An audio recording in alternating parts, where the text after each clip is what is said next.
Radio J. Les chansons de ma vie, Frédéric Zetoun. Radio J.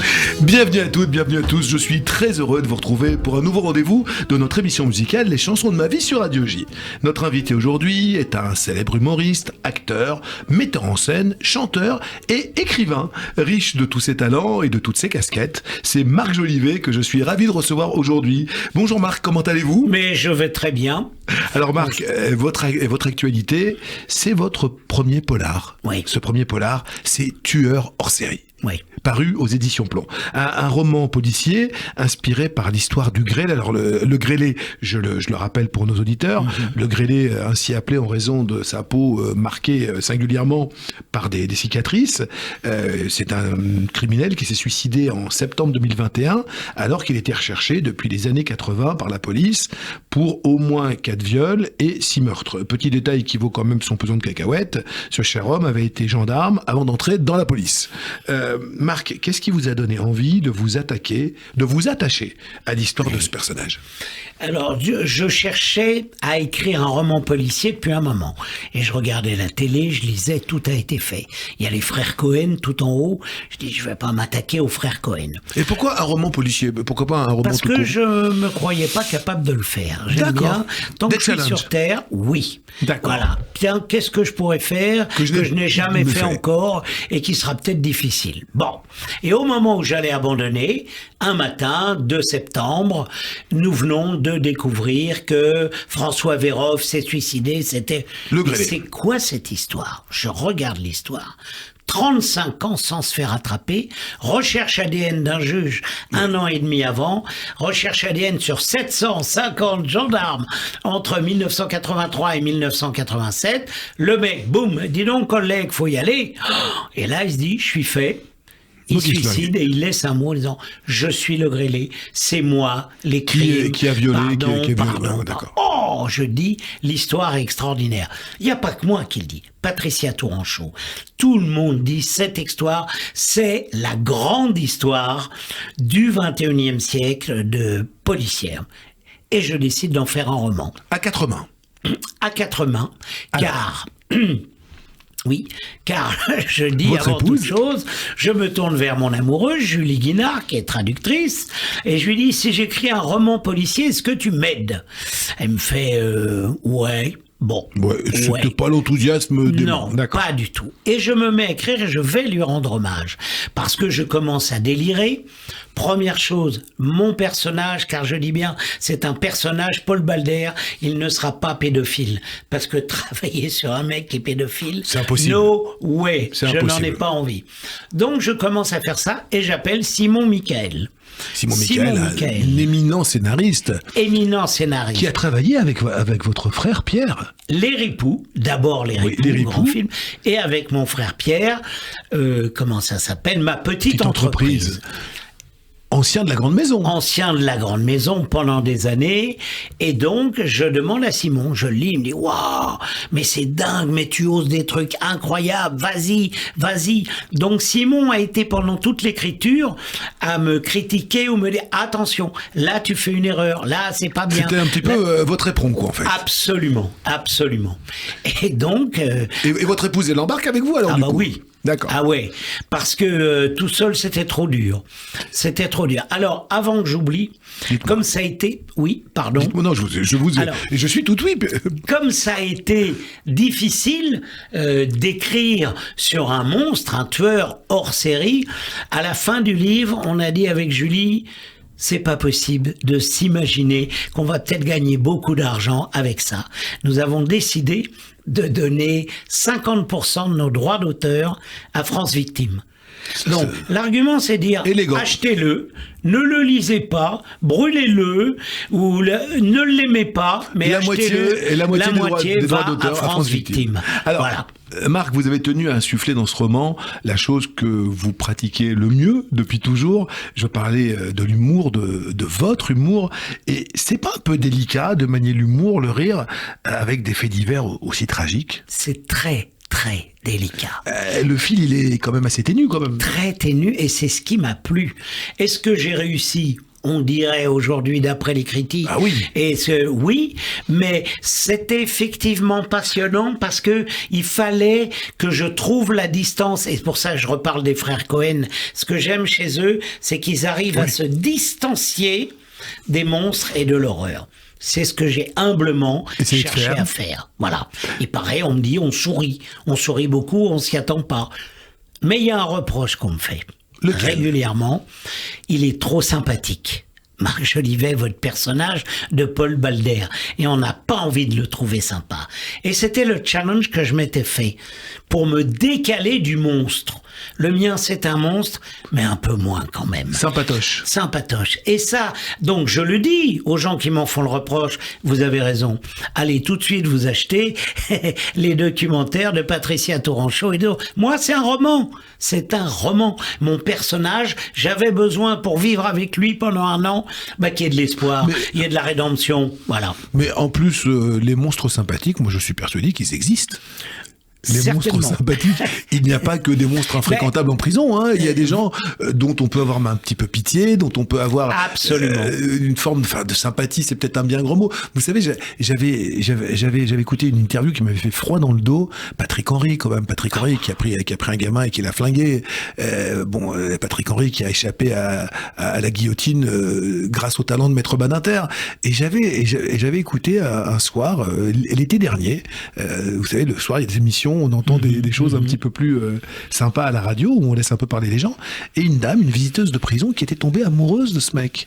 Elle l'aimait. Elle l'aimait, c'est-à-dire que ce type qui avait tué un gosse, elle disait que s'ils avaient été un peu plus jeunes, elle aurait bien envisagé de faire un gosse avec lui. Enfin, donc ça se trouve, ça l'aurait empêché de devenir un effectivement, les gens, c'est le propre même peut-être de l'individu de ne pas être tout blanc ou tout noir, quoi. Donc, et de voir votre héros être quelque part par certains côtés aimable, je mets des guillemets. Oui, c'est pas un héros, mais c'est un personnage de fiction. Je comprends. Alors, ce qu'il y a eu d'intéressant, c'est qu'entre le début de l'écriture et la fin de l'écriture, ils ont découvert le gène MAOA et CDH13. Et là, d'un seul coup... Pour vous, c'était du pain béni. Mais c'était génial. Et son avocat, à la fin, dit, imaginez, il serait né dans 50 ans. À la naissance, on lui aurait enlevé. Donc, ces deux gènes, ils reconnaissent que ce sont des gènes meurtriers. Donc, dans 50 ans, il essaie de le défendre comme ça. Il serait né 50 ans, on lui a enlevé les gènes. Alors, ça va, quoi. On enlève les gènes et il est comme vous et moi. Alors, ce pari que vous étiez fait... d'arriver à faire quelque chose que vous n'aviez encore jamais exercé. Ça y est, une fois qu'on est arrivé au bout, une fois que vous avez terminé la dernière page, une fois que vous avez tout relu, que vous avez tout rendu à votre éditeur, vous êtes dit quoi? Ça y est, c'est fait. Qu'est-ce qu'on sent quand on va au bout de soi-même? J'ai pas fini. Je dis j'ai pas fini. Et il y a 2 mois, j'en ai fait une pièce de théâtre. Donc c'est le prochain challenge qui vous fait. pousse. La pièce est écrite, elle se jouera dans 6 mois, dans 1 an.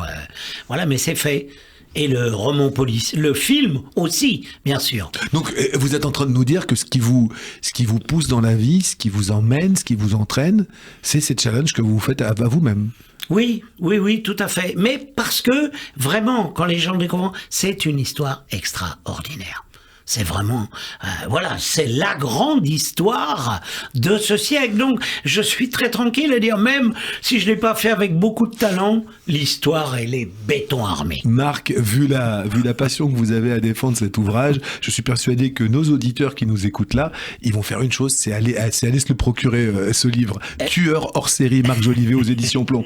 Votre autre actualité, cher Marc, c'est un concert, c'est un concert qui va avoir lieu le lendemain de votre anniversaire. Oui. 17 juin, 73 ans, c'est votre à anniversaire. Marseille, voilà. Et le 18 juin à Paris, le 18 juin au Casino de Paris, un grand concert dont vous êtes vraiment à l'initiative, ce concert pour l'Ukraine, en chœur pour l'Ukraine, qui aura lieu donc le dimanche à partir, je crois, de 18h au Casino de Paris. Une affiche extraordinaire, des univers aussi variés que ceux de Anne Roumanoff, Yves Duteil, Yanni Dupéret, Popek, Julie Ferrier, j'en passais des meilleurs. Charlie Lécouture, son frère, des photographes, Tom Novembre, Gérard Rancinon, Marc Jolivet, qui est donc à l'initiative de tout ça. Comment vous est venue l'idée de monter cette opération? Alors, racontez-nous ça. Il y a quelques mois, je fais un cauchemar. Dans mon cauchemar, je meurs, j'arrive au ciel, Et Dieu me dit, mais Marc, qu'est-ce que tu fais là? Je dis, j'ai pris une balle. T'as pris une balle? Mais c'est incroyable, ça. C'était où? En Ukraine? Non, au Golfe. Mon frère m'a envoyé une balle, il m'a tué. Quoi? Mais qu'est-ce que tu fais là? Une balle, tu fais du golf pendant qu'il y a la guerre en Ukraine. Tu es europhile, tu aimes la social-démocratie et tu ne bouges pas. Tu vas aller en enfer. Je me réveille, je dis, chérie, oui, j'ai fait un cauchemar. Bon, je crois que je vais aller m'engager sur le front en Ukraine. Dis que tu sais tenir un fusil? Je vais apprendre. Et t'as de l'arthrose? Oui. Le camouflage, non? Non, tu crois pas que t'as mieux à faire? Ah mais oui. J'appelle Frédéric Jérôme, directeur du Casino de Paris. Excellent directeur de Casino de Paris. Excellent, on peut le saluer. Je lui dis, Fred, faut faire quelque chose pour l'Ukraine. Aller sur le front, j'ai peut-être mieux à faire. Écoute, il me dit, c'est quoi ton pitch? Je dis, je te le fais court, que les artistes qui considèrent qu'ils n'auront pas d'ennui avec Vladimir Poutine ne nous rejoignent pas. Alors il se marre, il me dit, bon allez hop, 18 juin, l'appel du 18 juin, Casino de Paris.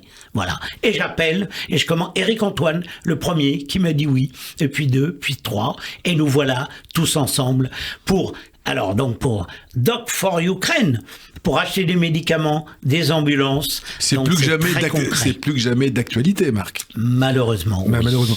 Je crois qu'il y a un producteur aussi qui a retroussé les manches là-dedans. Ce cauchemar, je le partage avec Pierre Nicolas Clairet, qui est mon ami depuis 40 ans. Qui est notre ami. Absolument. Et Pierre dit, bon, t'as raison. On y va. Moi, vis-à-vis de mes enfants, t'as raison, on y va, aller en avant. C'est formidable. Et nous voilà partis. Et c'est formidable, et ça va marcher, parce que quand les choses partent avec autant de cœur et partent avec autant de... Oui, c'est ça, de désintéressement, forcément, je suis sûr que le public qui nous attend, c'est donc dimanche prochain, je suis certain que le public qui nous entend viendra et sera présent. Et puis, encore une fois, l'affiche, dites, c'est un petit... Fabrice Drouel, France Inter. Bien sûr. David Jarre, magicien extraordinaire. C'est un petit exploit de rassembler tous ces gens, des univers, des gens qu'on n'a pas l'habitude de voir ensemble, pour cause. Un violoncelliste ukrainien qui, paraît-il, est une star. Et Roland Romanelli, qu'on ne présente plus, qui va accompagner tout le monde, qui va tous nous accompagner. Écoutez, on y croit, cette opération, et ça va marcher. Alors, et tous ces chanteurs que nous venons de citer pour cette grande soirée, cela nous amène tout naturellement à entrer dans le vif de notre émission. Donc je vous rappelle le principe. Marc, vous avez eu la gentillesse de me glisser à l'oreille en amont 5 chansons qui ont compté dans votre vie, et nous allons donc nous promener au gré de vos préférences musicales. Et comme on n'est jamais aussi bien servi que par soi-même, nous allons débuter par une chanson interprétée, je vous le donne en mille, en duo, par Pierre et Marc Jolivet, votre frère et vous-même. Une chanson à succès iconoclaste. Je le dis, c'était une chanson à écouter au 25 millième degré. Nous sommes sur Radio J, je sais exactement quel impact peut avoir cette chanson.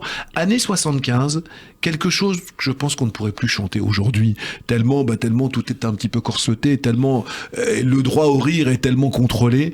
Une chanson, moi, qui à l'époque m'a fait pleurer de rire. J'avais 14 ans, moi, en 75. Je la passais en boucle, cette chanson. C'est Le Fils d'Hitler. Une chanson que vous avez écrite avec votre frère Pierre. C'est né comment ça? Tout seul, je l'ai écrit tout seul. Vous l'avez écrit tout seul, mais vous l'avez chanté à deux. Absolument. Alors, ça s'est passé comment? Ça s'est passé comment? On devait rendre un album à Bob Socket. Il y avait Alain Souchon, je me souviens, qui écoutait, on était potes. Il manque une chanson. Et on me dit, allez Marc, bouge-toi un peu. Il est 2h du matin, et la musique de Michel Héron faisait Vivre avec toi, chibidi papa, c'est mon unique loi, chibidi. C'est Michel Héron qui a fait Michel Héron, à qui l'on doit, il tape sur des bambous pour Philippe Laville, entre autres. Entre autres. Et donc, je suis tout seul à 3h du matin, et je fais Le Fils d'Hitler, chibidi papa n'a pas connu sa mère, chibidi papa, mais ressemble à son père, chibidi papa, il a son mauvais caractère. Oh, je fais ça. Le lendemain, je leur chante. Ils me regardent tous atterrés. Consternés. Non, mais c'est dramatique. Vous m'avez demandé, je l'ai écrit. C'est la seule chanson qui ait marché. Ça a été un carton. Un carton. On l'écoute? Allez. On l'écoute. Vous êtes sur Radio J, Le Fils d'Hitler.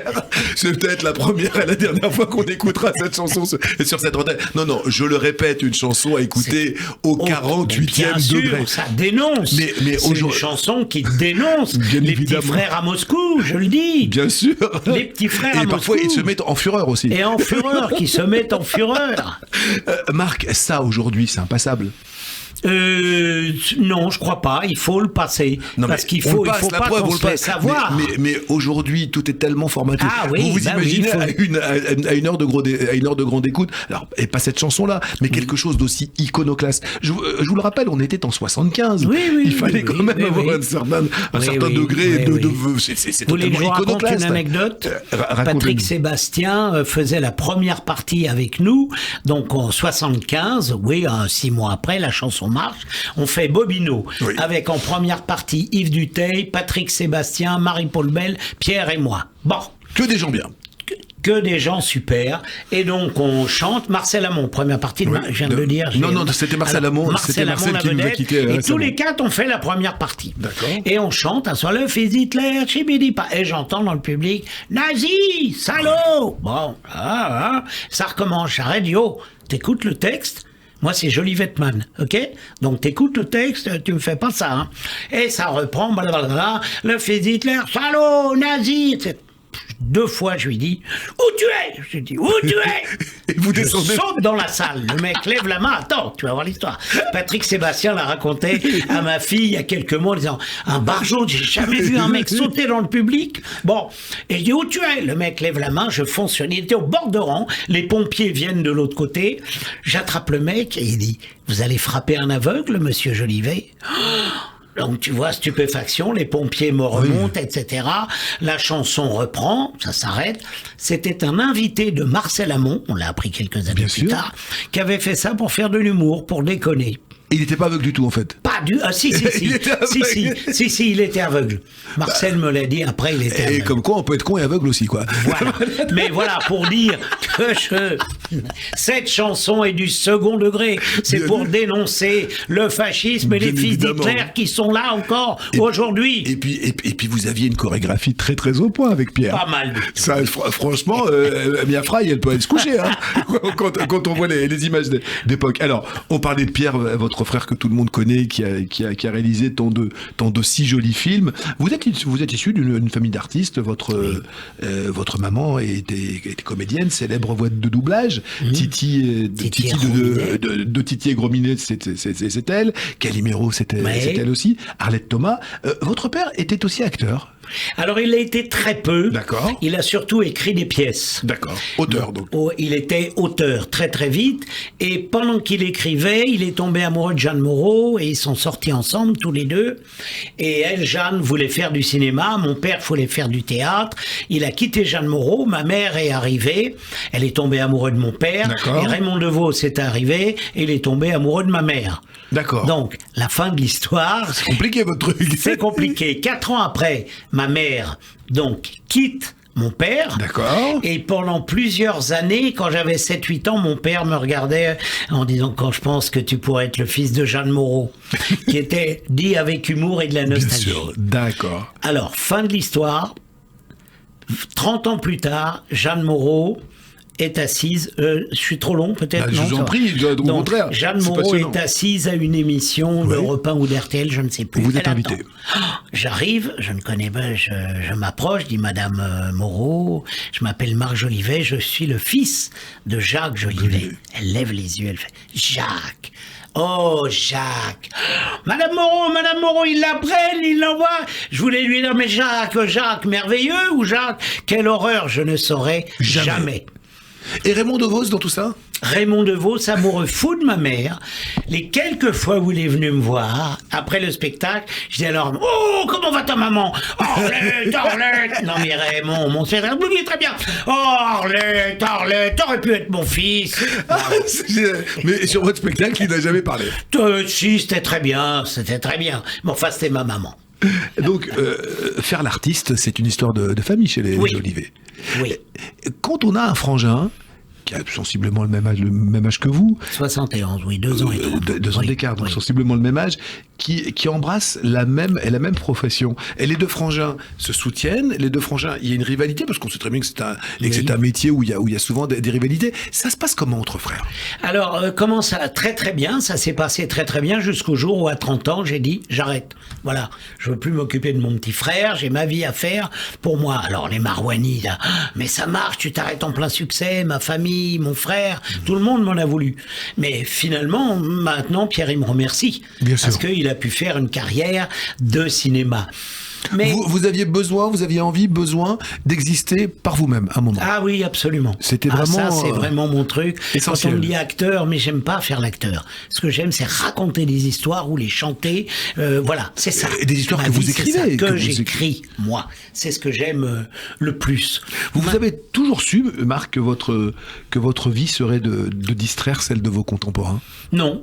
Non. Non, pas du tout. C'est venu au fur et à mesure. Je dis, mais c'est génial, mais j'adore ça. Mais ça me plaît. Et quand vous étiez gamin, parce que quand même, la maman, elle a toujours travaillé. Oui. Votre maman, elle a toujours été connue. Oui.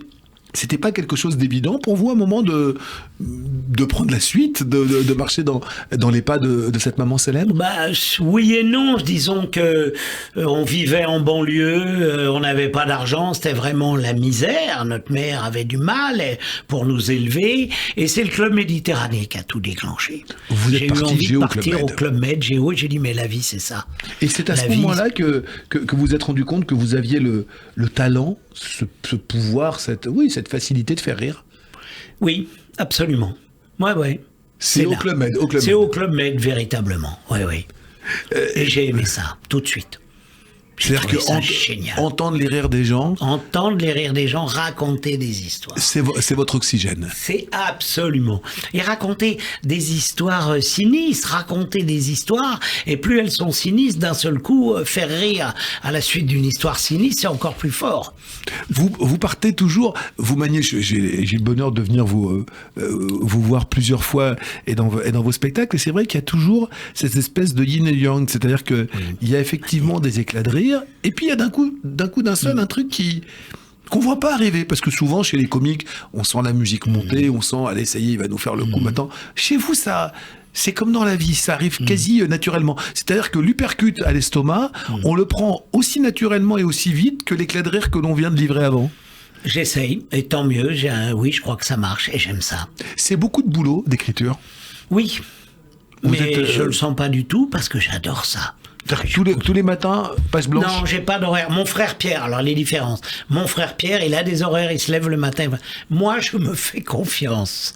C'est-à-dire, d'un seul coup, l'idée vient, le besoin, le désir, mais je ne m'impose rien.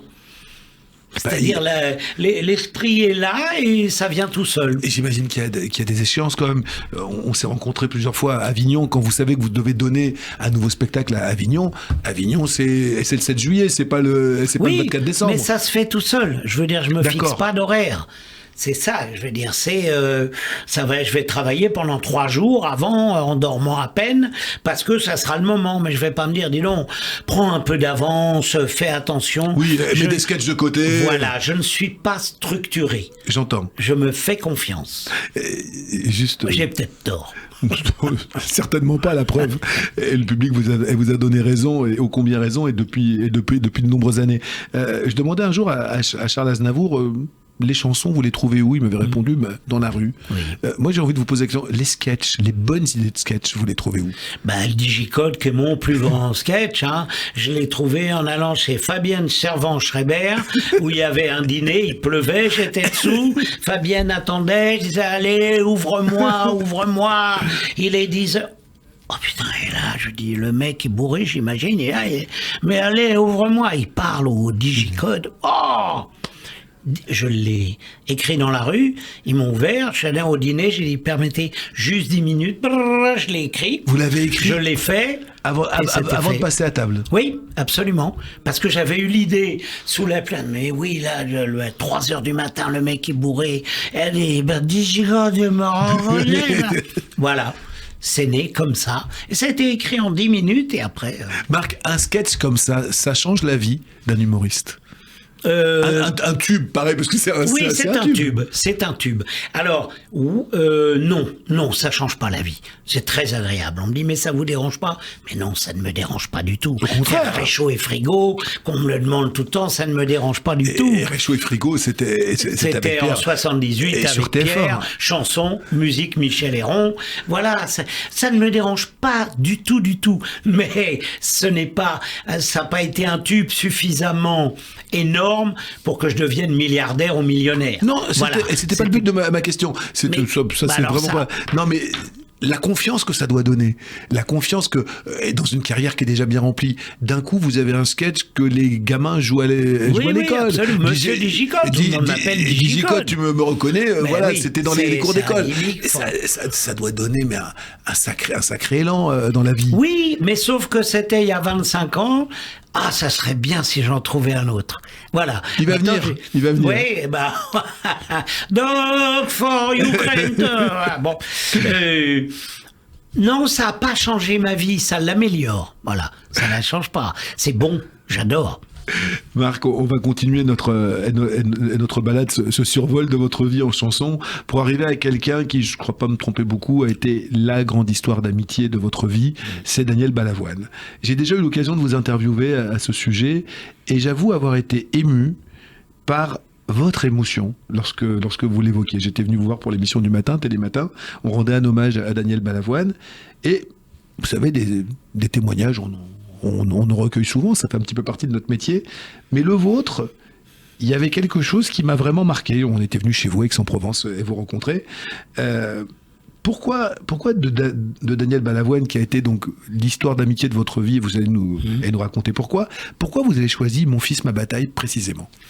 Parce que, alors, dans Mon fils, ma bataille, je me sépare avec mon frère Pierre, je fais un Olympia, et Daniel est le seul à venir. C'est mon ami, c'était mon premier Olympia, j'avais 33 ans, je crois, je sais plus. Et ça marche, c'est ton Olympia? Non, ça marche pas. Je partageais avec Django Edwards. D'accord. Bon, voilà. Bon, c'était. On était bien barrés quand même. Et Daniel vient. Richard Anconina ne vient pas. Les potes ne viennent pas. Donc, Daniel est là. C'est un mec génial. Et donc, la séparation est terrible. J'ai plus de travail. Oui. Plus personne me donne de travail. Ah, t'arrêtes, en plein succès, etc. Daniel va voir Robert Bialek qui dit, lui, c'est mon ami. Tu l'engages tout de suite. Voilà, tu l'engages tout de suite.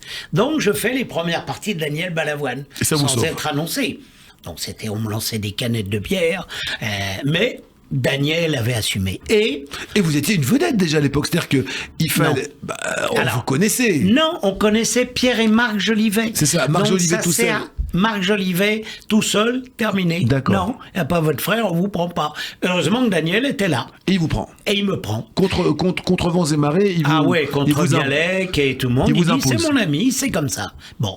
Et alors, on part en tournée, c'est difficile pour moi, mais putain, je suis là, je travaille, il y a 10 000 personnes, 5 000 personnes. Et on avait vécu la chanson, on avait été voir le film ensemble avec Daniel. Kramer le film contre avec Kramer, on le voit. Dustin Hoffman. Le lendemain, ou le soir, je sais plus, alors là, je ne sais plus, Daniel se met au piano, et il chante. Bon. Donc j'ai vécu ça, la naissance de cette chanson. Et quand on est sur scène, il m'autorise à le faire, je lui demande avant, je dis maintenant vous allez voir le chanteur, celui qui a écrit un tube, j'ai un slip à ma taille. Alors, c'est pas, vous allez voir, je vous le fais, j'ai un slip à ma taille, wow, les filles de joie, ça me fait pas peur. Je dis bon, si vous aimez ça, etc. Et donc Daniel me dit mais vas-y. Et ça le fait marrer. Ça le fait marrer. Et lui il rentre et il fait, quand il est au moment, j'ai un slip à ma taille, wow, les filles de joie. La dérision totale, quoi. Le sens de la dérision, le vrai. Voilà, c'était un mec génial. Et la veille de partir là-bas, il me dit Marc, viens avec moi. Je lui dis ben je ne prends pas l'avion, Daniel, mais viens avec moi, parce que nous devions monter Simon et Gunther en comédie musicale. Il m'avait dit allez, d'accord. Son premier album magnifique, avec une chanson magnifique qui est passée beaucoup à la radio. C'est pas un album qui a vendu, mais Lady Marlène, quelle chanson. Quelle chanson, entre autres. Donc voilà, et là il part, il arrive ce qui arrive, et Moi, alors, je suis Dévasté. tellement dévasté, et pendant 10 ans, si on retrouvait les images, incapable, quand on me dit, votre ami Daniel, les larmes, je peux pas parler, je m'en vais. Ma fille, qui était toute petite à l'époque, on entendait des chansons de Daniel, elle me regardait. La Tu vas pauvre. pleurer, papa, c'est ton ami. Voilà, et puis bon, ça fait un paquet d'années. Mais cet homme était génial. Je ne veux pas vous raconter toutes les histoires. Nous avons vécu, que lui et moi, il y a eu avec Pierre Oui. aussi. Mais quand on s'est séparés, vraiment, Daniel m'a aidé. C'est-à-dire l'amitié, c'est ça. Quand Il t'es vous- dans il- la il- merde il et qu'il y a vous un a- mec qui dit « T'es mon ami », il a tourné dans notre film. C'est le seul rôle de Daniel Balavoine au cinéma. Oui, Voilà. et ça vous a vraiment sauvé la vie. Ah oui. Ah mais oui. Bien sûr. Vous êtes proche de ces enfants aujourd'hui Pas du tout. Pas du tout. Pas du tout. J'ai croisé sa fille une fois. Moi, alors là, vraiment, c'est mon histoire, moi. Avec lui, j'ai pas besoin. Là, j'en parle parce que j'ai pas de problème à en parler. Mais qu'on ne médiatise pas, qu'ils aient pas envie. À y rire les dons de cœur, j'ai mon histoire. Je comprends. Et vous expliquez comment, Marc, que ces chansons, qui ont été écrites quelques 40 ans, après sa disparition, elles sont toujours là, on les entend toujours autant, et on a surtout l'impression, même dans l'écrin musical, dans la facture musicale, qu'elles n'ont pas pris une ride. C'est quoi cette magie-là ? C'est la magie qu'il avait en lui. Vous me demandez de parler de Daniel. Cet homme avait une magie. Il diffusait ça. Et donc, il y a tellement d'humanité dans ses chansons, dans sa voix incroyable. Que 40 ans après, ouais, on l'écoute encore et ça me fait chaud au cœur. Chaque fois, toujours. J'en chante d'ailleurs des petits bouts dans mes spectacles. Je suis ridicule, mais j'adore. J'adore être ridicule pour pouvoir, après, les faire rire, comme on disait. Mon fils, ma bataille, devenu un slip à ma taille, sous la plume de Marc Jolivet, quelqu'un qui n'a pas fini de nous manquer, Daniel Balavoine, que nous écoutons dans Les chansons de ma vie, de Marc Jolivet sur Radio J. Mon fils, ma bataille, Daniel Balavoine, le choix de Marc Jolivet. En parlant de fils et de bataille, Marc, quel type de papa vous êtes-vous ? Pardon ? Et quel type de papa êtes-vous ? Ah j'adore ma fille et ma belle-fille. Faut leur demander à elle. Moi, j'ai l'impression... je vais vous donner un exemple. Dites-moi. Je vais vous donner un exemple. C'est dans mes mémoires. Donc, à 43 ans, je décide de faire une analyse. Parce que j'avais besoin, envie Dr. Freud, de m'améliorer, d'aller vers mon plus, etc. Dr. Freud a sonné à votre porte. Voilà. Donc, et je suis avec la mère de ma fille, Patricia Carrière, Oui. et on décide de se quitter, et elle dit « Fais-moi un enfant ». Waouh. Je dis « Mais On va se tu quitter. seras un bon père. Moi, je vais être une bonne mère. » Je dis « Tu me promets, on s'engueulera pas, on se marie pas. » Non, non, fais-moi un enfant. Vous l'avez fait. Je fais l'enfant avec Patricia. Alors, là, je suis seul. Je peux aller ailleurs. Je rencontre des actrices, etc. J'ai dit, mais non. Là, cet enfant, cette petite fille, Camille, qui est née, il faut qu'elle ait un nid. Il faut qu'elles aient un nid, toutes les deux. J'achète une maison et on vit dans la maison. Patricia a un étage. Camille a un étage. Moi, j'ai un étage. On se retrouve. Mais ma fille... La famille est là. Attention, la famille est là. Hein. Moi, j'amène pas des filles à la maison. Non, non, non, non. La famille Non, non. est là. La famille est là. C'est-à-dire, ma fille, désormais, c'est que essentiel pour moi. Voir cet enfant grandir. Avec un papa et une maman sous le même toit. Voilà. Voilà. Donc, c'est elle qui vous le dirait. J'espère être un pas trop mauvais père. Alors moi, j'ai une question qui est un peu plus pernicieuse. C'est facile d'être un papa pris au sérieux à la maison, de gronder parfois, lorsque vos enfants vous voient faire rire des générations Alors. entières de gens à la télévision. Alors. On vous voit faire digicodes et vous rentrez le soir en disant là, tes notes de français, ça passe pas. Il doit y avoir un petit hiatus Oui. quand même. Alors, j'offre à ma fille, pour ses 30 ans, je lui fais faire un DVD ou maintenant un lien avec tous les films qu'on a fait avec elle depuis qu'elle est petite. D'accord. Et si vous voyez les films, je me déguise en clown, elle a 5 ans, ben c'est extraordinaire, hein. Elle a 5 ans et je fais le clown. Tous ses copains sont morts de rire. Et elle les regarde, genre, mais qu'est-ce qu'ils ont? Mais pourquoi vous riez de Oui, mon papa? mais pourquoi vous riez? Attendez, mon père, il est ridicule, mon père, il fait... Voilà, donc Camille n'a... Enfin non, c'est génial, il y a 4 ans, j'ai écrit un spectacle pour ma fille et moi, ADN, l'avenir dépend de nous. Et ma fille m'a dit après, bah papa, j'ai pas envie d'être actrice. C'est Non, pas mon elle truc. veut pas. Elle veut pas. Non, elle est maintenant assistante de Sébastien Azopardi. Oui, C'est pas mal. Et elle va faire de la mise en scène. Et Sébastien Azopardi, un des auteurs et des metteurs en scène les plus doués de la nouvelle scène théâtrale. Il a quelques succès à son actif. Absolument. Donc j'espère que ma pièce Tueur hors série, nous travaillerons ensemble. Et peut-être que c'est elle qui fera la mise en scène. Donc le papa et la fille vont certainement se retrouver bientôt sur un plateau de théâtre. Absolument. Mais Camille a eu besoin de se séparer de moi. Pendant des années. Comme vous avez eu besoin professionnellement. Comme vous avez eu besoin de vous séparer de Pierre à un moment ou à un autre. Exactement. L'histoire. L'histoire Béguet. Ah oui, exactement. Marc, on continue notre voyage et là on va aller du côté de chez nos voisins transalpins pour aller écouter une immense vedette italienne. Lucio Battisti et son célèbre E penso a te, une chanson enregistrée en 1972 et qui en France a connu une nouvelle carrière grâce à la version l'an passé de Claudio Capeo, mais pas seulement, elle a eu un premier grand succès en France dans les années 70. Si je vous dis Jean-François Michael, Adieu joli Candy, vous vous souvenez? Oui, je vois très bien, oui. Et Je pense à toi en français, vous la connaissez celle-là? Ah non, je savais pas qu'il avait... On l'écoute. Étonnant, non? Étonnant, super, je vais m'écouter ça. Jean-François Michael, je crois que c'était aussi repris par Hervé Villard. Alors, Lucio Battisti, un immense auteur-compositeur, décédé prématurément à tout juste 55 ans, qui a laissé plus que quelques chansons, une œuvre riche de 22 albums.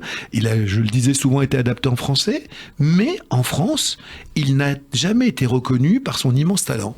Oui, c'est vrai, c'est toujours ce que j'ai trouvé. Nous, on l'a découvert avec Pierre en 72, enfin ça, au début. À l'époque, je pense vraiment. Et moi, j'adore Lucio Battisti, à tel point que ceux qui vont acheter mon roman Tueur hors série, il séduit mon personnage, il séduit la femme de sa vie en lui chutant face à la Méditerranée. Ho lavoro e penso a te, io non dormo e penso a te, è troppo grande la città per due che come noi.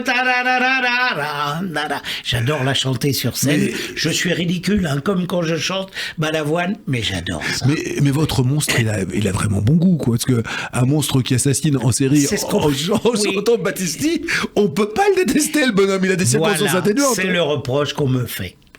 Alors, Lucio Battisti, c'est vraiment une voix. Moi, je me suis souvent posé la question, qu'est-ce qui fait, vous Marc, qui avez tant d'années de carrière, qu'est-ce qui fait, selon vous, qu'à un moment ou à un autre, des gens de talent sont reconnus par le public ou pas? Lucio Battisti, bon, en Italie, il est décédé maintenant, mais jusqu'à son dernier souffle, à 55 ans, il a été reconnu, célébré comme un grand auteur-compositeur italien. Qu'est-ce qui fait qu'en France, on n'arrive pas à percer ce plafond de verre qui fait que d'un coup d'un seul, on vous reconnaît? Alors, là, l'image qui me vient, c'est qu'on a tellement de grands artistes de la même période en France qui n'avaient pas la place. Vous me posez la question, je vous réponds. Il y avait Ferrat, Ferré, il y en avait tellement qu'il n'a pas pu trouver sa place. Et d'Italie, il y en avait quand même deux autres au même moment. Deux grands qui sont arrivés d'Italie. Richard Cocciante, c'est la même période. Marguerite, c'est 75. Hein, et Margherita. Et puis quelqu'un dont on n'entend plus jamais parler, mais qui a commencé en Italie et qui chantait magnifiquement bien, et des chansons qu'on a tous encore dans le cœur, c'est Herbert Pagani. Ah oui! Qui lui aussi arrivait d'Italie. Et en préparant cette émission, je me suis dit, c'est marrant, ils sont tous arrivés de là-bas. Pagani, il a quand même eu vraiment son heure de gloire, même si on n'en parle plus aujourd'hui. L'avion qui s'envole, c'était ça, hein? L'avion qui s'envole pour eux. Je sais plus. Herbert Pagani, c'était couleur Mentalo. C'était couleur Jean Delavé, excusez-moi. Je reprends. Herbert Pagani, c'était Plaidoyer pour ma terre, une magnifique chanson, un magnifique plaidoyer que tout le monde connaît. C'était couleur Jean Delavé, c'était l'amitié, c'était la bonne franquette. Richard Cocciante, il est toujours là, on ne le présente plus. Et Lucio Battisti, pourtant il a fait quelques tentatives, il est venu jouer en France. Ça n'a jamais pris. Mais écoutez, nous, ça ne nous empêche pas d'avoir beaucoup de plaisir à l'écouter ici sur Radio J. E penso a te, Lucio Battisti, le choix de Marc Jolivet. Et peine soit hâtée. Une chanson qu'on a redécouverte il n'y a pas très longtemps grâce à la version de Claudio Capeo, qu'il a très très bien interprété il y a 1 an ou 2 ans sur un album de chansons italiennes où il a repris ses origines italiennes à bras le cœur et à bras le corps, et il chante aussi, il donne une merveilleuse version de cette chanson-là. Alors Marc, on continue notre promenade au pays de vos chansons de chevet, et après l'un des plus grands auteurs-compositeurs italiens, l'un des plus grands auteurs-compositeurs français, en la personne de monsieur Francis Cabrel. Et de Francis Cabrel, vous n'avez pas choisi la chanson la plus connue. Non. Certainement une des plus belles, une des mieux écrites. Enfin, des mal écrites chez Francis Cabrel, j'en vois pas, oui. honnêtement. Cette chanson, c'est La robe et l'échelle, une chanson extraite de l'album Des roses et des orties, publié en 2008. C'est peut-être, je sais pas ce que vous en pensez, c'est à vous de nous dire, l'une des plus belles chansons que l'on ait écrite sur la première fois en amour. C'est exactement ça. C'est une chanson, alors vraiment la deuxième écoute, je réécoute, et je l'écoutais en boucle, et je pleure à chaque fois. Je trouve qu'il a trouvé les mots avec une pudeur, une poésie extraordinaire, et cette chanson me touche absolument d'une façon incroyable. Vous avez eu l'occasion de le lui dire à Francis Cabrel ? Non. Vous ne l'avez jamais rencontré ? Si. Francis était venu pour l'hommage à Daniel Balavoine, comme ils sont tous venus. Et non, j'ai pas eu l'occasion, mais à l'occasion, je lui dirai avec grande joie, bien sûr, et je vais chercher. Je pense à ça parce que cette histoire avec l'Ukraine, j'ai envie que ça continue. Bien sûr. Il faut maintenant, comme j'ai du temps et que j'ai envie de me consacrer à ça, je vais essayer de faire avec des chanteurs et de dire à Francis Cabrel de venir. Voilà. Vous vous souvenez, vous Marc, de votre première fois amoureuse ? Oui, très bien. Vous avez gardé des relations avec j'avais 4 ans et demi. Ah oui, d'accord. Elle s'appelait Annie Couillès, et j'ai été renvoyé de l'école parce que, ma mère et ma grand-mère pleuraient de rire en racontant, parce que donc, 4 ans, l'école, au début, j'allais devant elle, je me plantais devant son tableau, et je t'aime. Alors la maîtresse aimait Marc, faut pas faire ça, mais je l'aime. Alors elle me ramenait à ma place, et je revenais, je disais, mais je l'aime. Et ça a fini par marcher ou pas ? Écoutez, on n'en peut plus. Non, je sais pas. 4 ans et demi, quoi. C'est mignon. Voilà, la première histoire. Alors on va écouter celle là-bas après la vôtre qui est vraiment adorable. Allez, une un peu plus mûre peut-être, celle de Francis Cabrel, La robe et l'échelle, on l'écoute tout de suite. Francis Cabrel, La robe et l'échelle, le choix de Marc Jolivet dans les chansons de ma vie sur Radio J. Marc, est-ce qu'il y a des chansons qui vous ont aidé à vivre ? Est-ce qu'il y a des moments de votre vie où vous êtes accroché à des chansons comme on s'accroche à une bouée ? Oui. Mais alors là, tu vas me demander les titres. Je suis très éclectique. Ça va de Freddie Mercury, avec qui je faisais un hommage. Tu vois, voilà des beaux trucs de la vie. Racontez-nous. Il y a quelques jours, non, c'était en Avignon dernier, un monsieur vient vers moi et me dit « Vous vous souvenez de l'hommage que vous avez rendu à Freddie Mercury ?» Je dis, c'était sur Europe 2. Oui. Oui, je me souviens, j'étais chroniqueur sur Europe 2. Il me dit, je m'en souviens encore. Je dis, mais c'est plaisant, moi je me souviens. Oh, c'était magnifique. Je vous remercie, monsieur Jolivet. Wow. C'est génial, ça. Et vous l'aviez oublié, vous, ça ? Oui, non, j'avais pas oublié que je l'avais fait parce que j'avais été ému. Avec Daniel Balavoine, on revient à Daniel Balavoine. 2 fois, on a été voir Freddie Mercury avec Daniel. Tous les deux. Viens, on va voir. Ouais, on avait été le revoir, c'est extraordinaire. Une leçon. Ouais, une leçon. Donc, voilà. Je dis, je devais pas être trop mauvais ce jour-là, quoi, voilà. Ces paroles qui vous sont données, ces mains qui vous sont tendues dans la rue, c'est quoi pour vous ? C'est votre raison d'être ? C'est ce qui vous continue c'est ce qui vous pousse à continuer ? C'est comme une chanson, si j'ai envie de m'écouter Peine Soitée ou celle qu'on va nommer après, oui, je suis assez facile comme garçon, moi. J'écoute des choses qui me plaisent et le moteur se met en marche, ça me donne de la vie, quoi. Marc, est-ce que vous avez l'impression qu'aujourd'hui, les gens vous aiment et vous connaissent pour qui vous êtes ? Est-ce que vous pensez qu'aujourd'hui, les gens ont de vous l'image que vous avez envie qu'ils aient ? Ah oui, je crois, oui. Parce que vous avez été performant dans de multiples registres. Vous avez fait de la radio, vous êtes auteur, maintenant vous êtes romancier.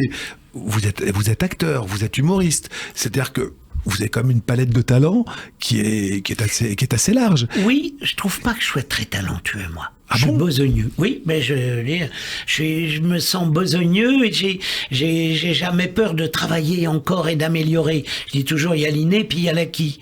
Bon, ben, dans l'acquis, il faut bosser, mon bonhomme. Voilà. Donc boulot, boulot, boulot. Ça, c'est votre maître mot, ça. Oui.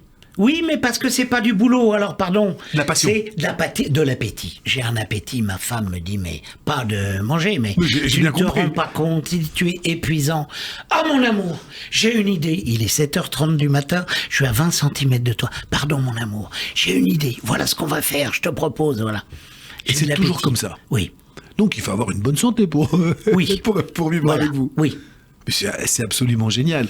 Et que cet appétit et que cette flamme qu'on voit briller dans vos yeux, là, les auditeurs ne vous voient pas, bien évidemment, nous sommes à la radio filmée, mais à la radio, cette petite flamme-là, durant toutes ces années, elle s'est jamais éteinte. Vous n'avez jamais. Ah non, là jamais, jamais. Malgré les échecs, et j'en ai eu des biens. Mais ce que j'adore, je vous parle de ma femme, de mon amoureux, je suis très amoureux d'elle. Oui. On a écrit le livre ensemble.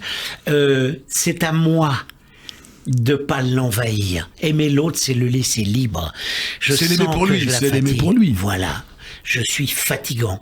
À moi de m'éloigner. De faire Et des pauses. De faire des pauses. Et elle est ravie. Voilà, elle est ravie. Elle me dit, oh merci. Parce que je suis pas sans arrêt. Je vais parler aux arbres. Moi, j'adore parler seul. Parce que de raconter des histoires aux arbres, aux nuages, aux animaux, seul pour moi. Voilà, j'adore ça. Marc, on poursuit notre voyage enchanté avec un artiste qui a vraiment l'air de rien inventé une nouvelle façon d'écrire des chansons. C'est l'un des plus... Vous en parliez tout à l'heure en évoquant la première partie de Marcel Amont. C'est l'un des plus grands poètes que nous ayons et comme souvent, c'est l'apanage des grands. Il est d'une simplicité désarmante. Vous avez choisi Alain Souchon et sa chanson Foule sentimentale. Une des rares chansons où il a du reste signé paroles et musique. Quand on parle de Souchon, on parle souvent de Woolsey. Et là, les accords sont venus et la musique est venue toute seule. Racontez-moi, parce que Alain Souchon, vous le connaissez depuis 40 ans, depuis 45 ans. Absolument. C'est qui pour vous, Souchon ? C'est quelqu'un d'exceptionnel. Je vais vous raconter quelques anecdotes. On n'est pas amis, on se voit pas tout le temps. Oui. Mais Vous vous appréciez ? oui.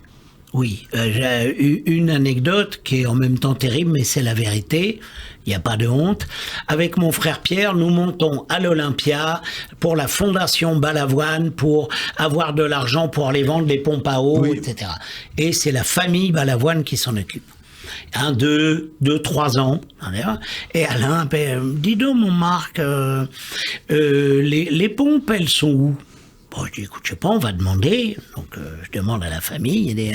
Là, on peut pas cette année, les salaires. Je dis, comment ça, les salaires ? Oui, on n'a pas pu acheter des pompes cette année parce qu'il faut déjà payer les salaires.